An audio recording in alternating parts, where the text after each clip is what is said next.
Mesdames et messieurs les élus, mesdames et messieurs les représentants des corps constitués, mesdames et messieurs les enseignants, les représentants des entreprises, des associations, chères Longipontaines, chers Longipontins,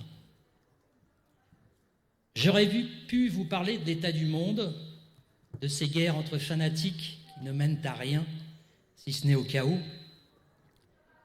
J'aurais pu vous parler de la peste brune qui gagne petit à petit la planète, les esprits et même les lois de notre République, quand l'étranger, l'autre, la différence sont pointés du doigt pour devenir la seule raison de tous nos maux, le fascisme n'est jamais très loin.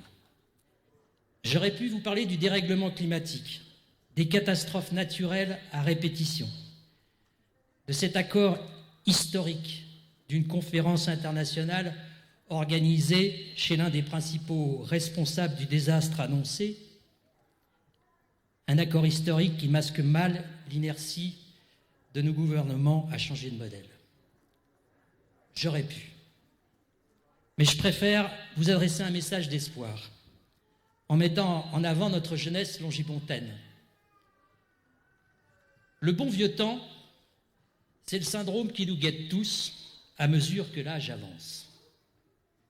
Alors, plutôt que de nous désespérer de l'exaspérante faculté des jeunes à discuter avec leur portable, à se prendre en photo en faisant la moue, ou à nous ridiculiser en nous sortant en 2 secondes d'une impasse numérique dans laquelle nous étions enfermés depuis des mois, pourquoi ne pas les responsabiliser, les impliquer dans la vie citoyenne, leur donner le sens du collectif, de l'intérêt général, pour qu'ils ne deviennent pas de simples consommateurs comme certains de leurs parents. Comme vous l'a expliqué Charlène Badina, c'est un truc qui marche. Je dois vous l'avouer, lorsque Charlène a proposé à l'équipe municipale ce truc qui marche, l'enthousiasme le disputait au scepticisme. Eh bien, ça marche. À Lompont, nos jeunes ne manquent pas d'imagination pour s'affirmer citoyens en multipliant les actions. Et pourquoi ça marche ? La jeunesse a beaucoup de choses à nous apprendre, pourvu qu'on l'écoute. Elle est prête à s'investir, pourvu qu'on la valorise et qu'on lui fasse confiance, pourvu qu'on considère les jeunes comme des citoyens à part entière. Responsabiliser et faire confiance, ce sont certainement les 2 verbes clés de cette expérience. Et nous, parents, nous savons combien il est difficile de conjuguer ces 2 verbes avec nos adolescents, tant nous craignons qu'il leur arrive quelque chose. Et nous savons aussi que si nous ne les responsabilisons pas et si nous ne leur faisons pas confiance, ils ne s'émanciperont pas. Cela marche aussi parce que la commune s'est donné les moyens de son ambition, en créant un service jeunesse à part entière qui s'occupe du conseil municipal des enfants, du club ado, et qui aujourd'hui réfléchit à la tranche d'âge 18-25 ans. Un certain nombre d'entre eux ont passé le BAFA et deviennent animateurs. C'est ainsi que Lompont est l'une des rares communes qui ne connaît pas de pénurie d'animateurs. Je tiens donc à remercier ce soir les équipes d'animation de la ville et leurs encadrants, et je crois qu'elles méritent vos applaudissements.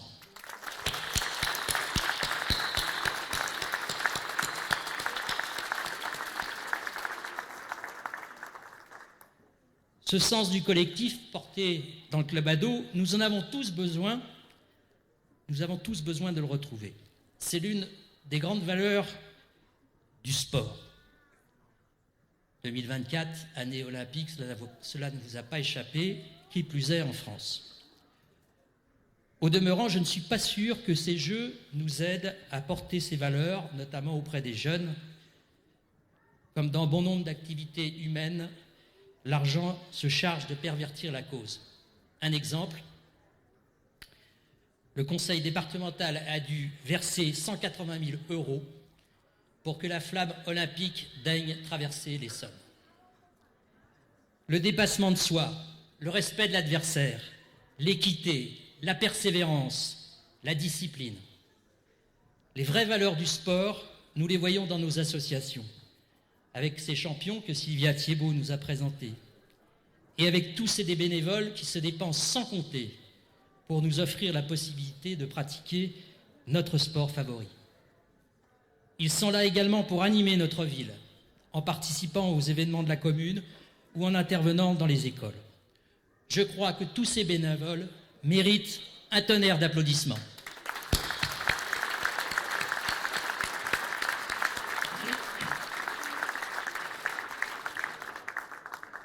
La commune apporte son soutien à ces pratiques sportives. Comme vous pouvez le constater, le chantier du gymnase avance, la charpente a été renforcée, on va maintenant passer à l'étape du changement du toit.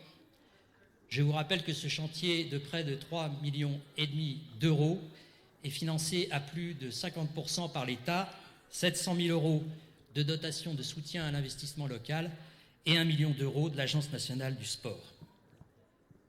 La rénovation du gymnase va offrir de meilleures conditions de pratique aux utilisateurs.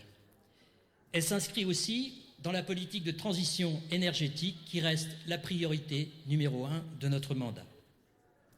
Les ambassadeurs de la transition énergétique vous accompagnent toujours dans la rénovation de vos logements en vous proposant des pré-diagnostics avec la caméra thermique que la commune a achetée. J'en profite pour faire un appel aux volontaires. Si vous souhaitez devenir ambassadeur de la transition énergétique, c'est le moment. Après, ce sera trop tard. Pour l'éclairage public, l'application J'allume ma rue est désormais installée sur toute la ville. Je sais, il reste encore des zones d'ombre qui devraient être réglées dans le courant du mois de janvier.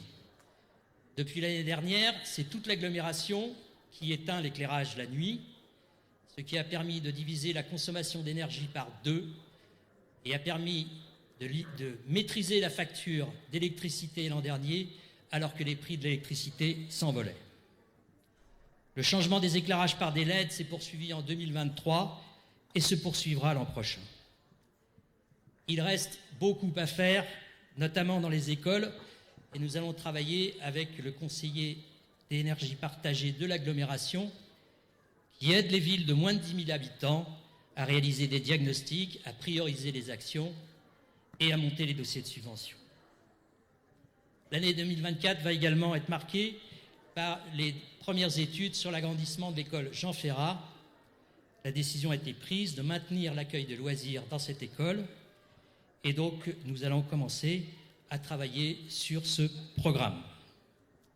J'en profite pour remercier toutes les équipes éducatives, les enseignants, les ATSEM, les équipes périscolaires et tous les agents de l'entretien et de la restauration qui permettent à nos enfants d'étudier dans de bonnes conditions. Autre projet immobilier d'envergure,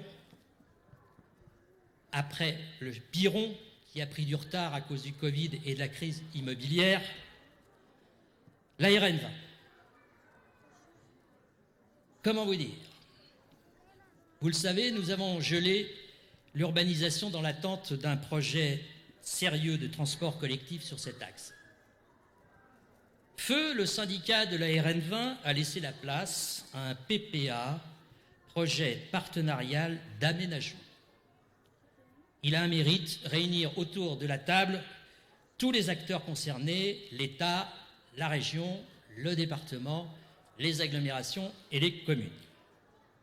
Un projet de site propre pour un bus est à l'étude entre l'INA et Ballainvilliers, en utilisant la 3e voie qui s'arrête au niveau de Lompont à peu près vers Carglass. Sur le sujet de la RN 20, je ne vous cache pas que j'adopte maintenant l'attitude de saint Thomas. Je ne crois plus que ce que je vois. Et pour l'instant, je ne vois pas grand-chose, si ce n'est la perspective de nouvelles études. Quand je serai grand, je serai bureau d'études. Tant que les aspects financiers ne seront pas abordés, rien ne bougera. Qui va payer? Depuis 30 ans, la question est posée sans réponse. Plus inquiétant, Dans le projet de schéma directeur de l'Île-de-France, qui fixe les grandes orientations en matière de logement, d'infrastructures, de transport, on trouve bien des zones à urbaniser. Et heureusement, car l'Île-de-France connaît actuellement l'une des plus graves crises du logement que nous ayons connues. En revanche, pas grand-chose sur les transports en commun, si ce n'est un concept fumeux de bus express. Celui qui peut m'expliquer ce que c'est qu'un bus express qui roule dans les embouteillages, je suis preneur. Et le projet de contrat de plan État-région qui prévoit les financements de ces infrastructures ne comporte aucune mention concrète en termes de financement ni de planning. Une fois de plus, on met la charrue devant les bœufs. Approchez, bonnes gens, venez, installez-vous. Pour vous déplacer, on verra. Pour cette raison, au Conseil communautaire de Cœur-d'Essonne Agglomération de Décembre, les 2 représentants de Lompont ont voté contre l'avis favorable avec réserve de ce schéma directeur de la région. Nous avons été 6 délégués sur 59 à émettre cet avis défavorable. Il est tout de même inquiétant que la question des déplacements reste le parent pauvre des politiques publiques. Les parents des collégiens et des lycéens le vivent quasiment chaque jour, avec un service qui n'est pas à la hauteur, même si la raison principale réside dans la pénurie de chauffeurs. Excusez-moi, il fait extrêmement chaud. Au niveau communal ou celui de l'agglomération, nous pouvons faciliter les circulations douces. C'est l'objet du plan vélo. Mais nous ne pouvons pas résoudre un problème qui doit être traité au niveau régional. Alors que les transports avec les logements sont la principale source d'émissions de gaz à effet de serre, il est tout de même désespérant de constater l'inertie sur le sujet, mais peut-être qu'une fois les Jeux Olympiques passés, on prendra en considération les attentes des habitants de la Grande Couronne. Il en va de l'avenir de la planète, il en va aussi de notre santé, de notre vie quotidienne, de notre cadre de vie. Un cadre de vie qui fait le charme de notre commune et qu'il convient de protéger. La réhabilitation du bois des Échassons suit son cours avec un atelier qui réunit les élus de l'opposition comme de la majorité, ainsi que des habitants. La prochaine étape, c'est la chasse aux subventions et elle est ouverte. Le cadre de vie, ce sont également des aménagements dans nos quartiers. Le dernier en date, la réfection de la rue de Bretigny, qui devrait épargner des inondations aux riverains. Le cadre de vie, c'est également notre patrimoine. L'inauguration de la réhabilitation du portail ouest de la basilique en février 2023 a attiré beaucoup de monde. Des Longers-Pontins, mais pas que.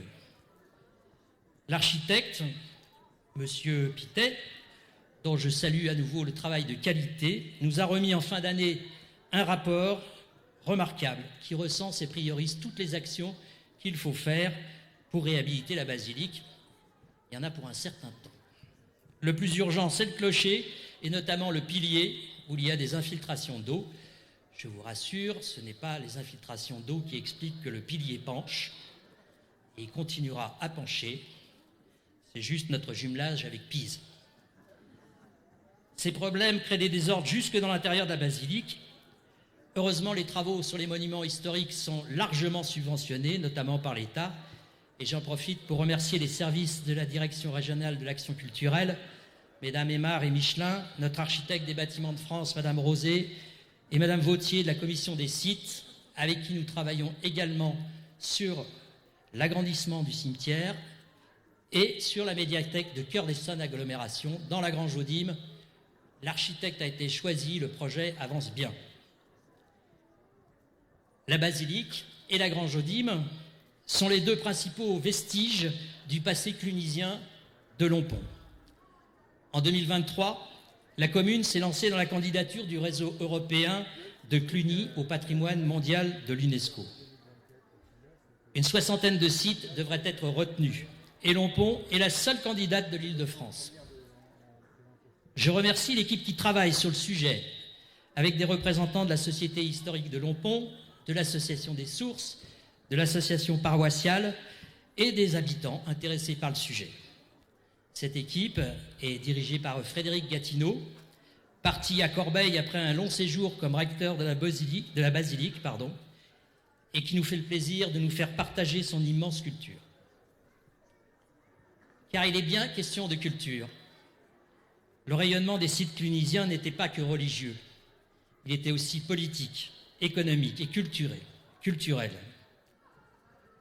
Faire vivre cet héritage, c'est allumer la mémoire. Sans mémoire, pas d'histoire. Et c'est l'histoire qui nous permet de comprendre le présent, factuellement, sereinement, ce qui nous manque cruellement avec les réseaux sociaux et les chaînes de désinformation en continu. La culture, c'est ce qui fait le ciment de notre société. Plus que jamais, nous avons besoin de nous retrouver autour de projets culturels et de moments conviviaux. C'est aussi le moyen d'intégrer de nouveaux habitants. Comme toutes les communes d'Île-de-France, Lompont change. L'analyse des besoins sociaux menée par le CCAS l'année dernière a mis en évidence 2 publics sur lesquels nous devons travailler. Les seniors, qui sont de plus en plus nombreux, vieillissement de la population oblige. L'objectif est de lutter contre l'isolement et de favoriser le maintien à domicile. Je salue le travail de l'association Lompont Âge et Partage, qui organise des activités culturelles et de loisirs pour créer du lien. Deuxième public, ceux que l'on appelle les invisibles. Ces femmes et ces hommes qui passent sous tous les radars sociaux, que personne ne voit, qui souvent travaillent mais vivent dans la précarité. Comme pour les anciens, la mutuelle communale répond à couvrir au moins leurs besoins de santé. Qu'est-ce qui peut tous nous réunir? Qu'est-ce qui peut nous permettre de vivre ensemble dans le respect et la tolérance?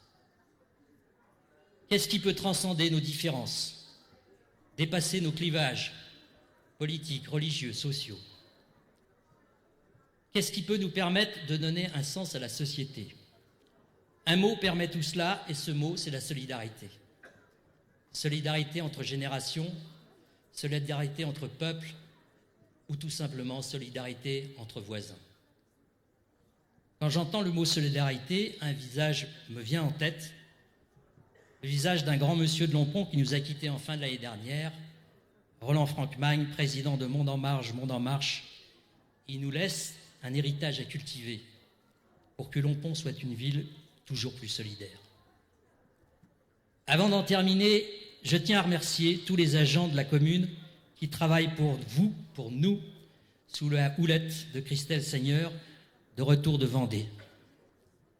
Je sais qu'elle n'aime pas ça, mais j'aurai une mention spéciale pour Cécile Carbonneau, mon assistante. Merci, mesdames et messieurs les agents, que je vous remercie d'applaudir bien fort.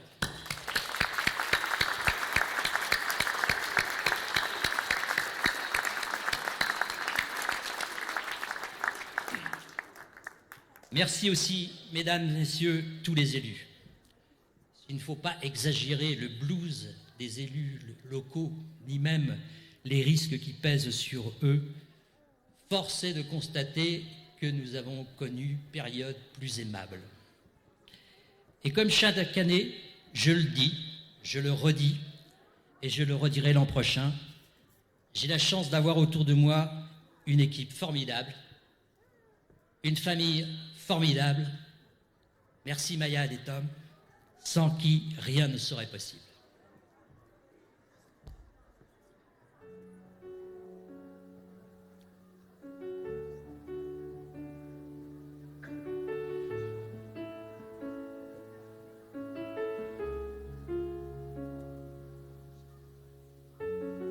Alors, puisque de jeunesse nous avons beaucoup parlé, permettez-moi de, sous forme de slam, ce discours terminé.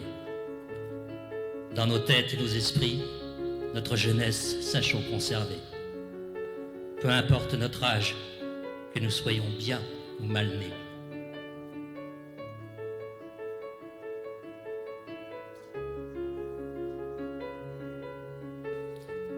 De la jeunesse, sachons garder cette fraîcheur des idées, cette liberté de s'égarer sur des chemins encore inexplorés, cette âme d'enfant qui d'émerveillement nos yeux font briller, nous invite aux rêves les plus insensés qui font avancer.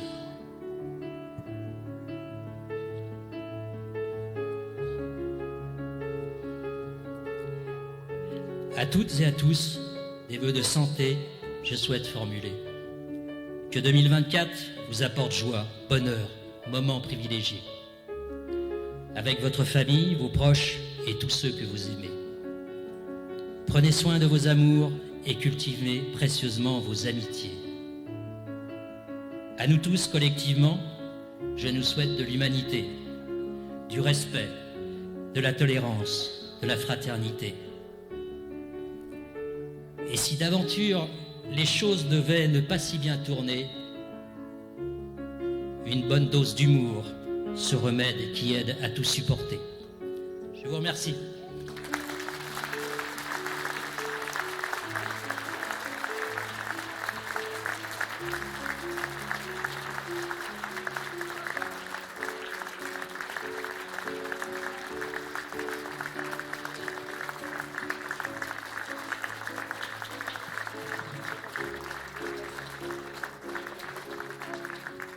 Avant de vous inviter au buffet que tout le monde attend depuis un moment et accompagner la projection d'un diaporama sur les actions 2023, je tenais à remercier les services techniques, la police municipale, le service culture vie associative, le service com, tous les animateurs, le club ado, les associations sportives qui nous ont prêté tout ce matériel, Autolight Event, Nathan et Laurent à la sono et à l'éclairage, à l'heure des mets, notre traiteur, Gilles Delcourt, notre caméraman, et à nouveau Cécile Carbonneau.